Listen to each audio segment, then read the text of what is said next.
এখানে আমরা aqueous solution of copper sulfate দেখতে পাচ্ছি। এখানে যে আয়নগুলো প্রেজেন্ট আছে সেগুলো হচ্ছে Cu2+, SO2- H+ আর OH।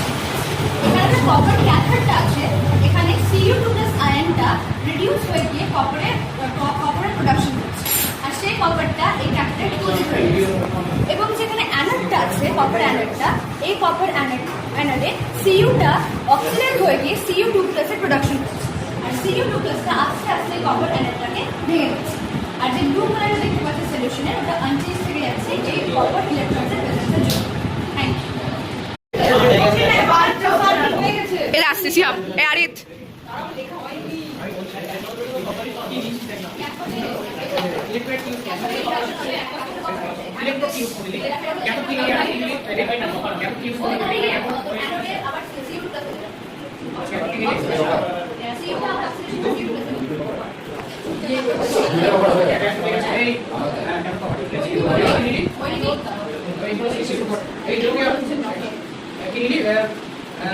ইলেকট্রোলাইট ইউজ করলি অ্যাকোয়াস কপার সালফেট, এটাকে কি কপার সালফেট সলিউশন, কেমন?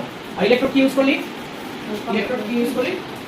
বোদার কপার, ক্যাথোডালি কপার, কপার মেটাল, অ্যানোডটা কপার মেটাল। চমলি কিচ্ছু হবে না। শ্রেয়সী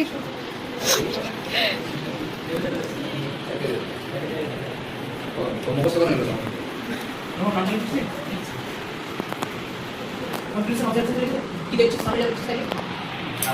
আমরা দেবো দুটোটা দেখতে পাচ্ছেন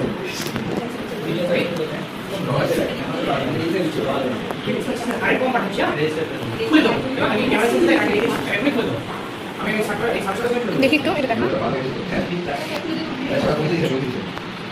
এই ফোন ক্যামেরা দেখতে হবে। এই শুধু রিঅ্যাকশনের মধ্যেই শুধু আমি ওকে কত রিঅ্যাকশন কি হবে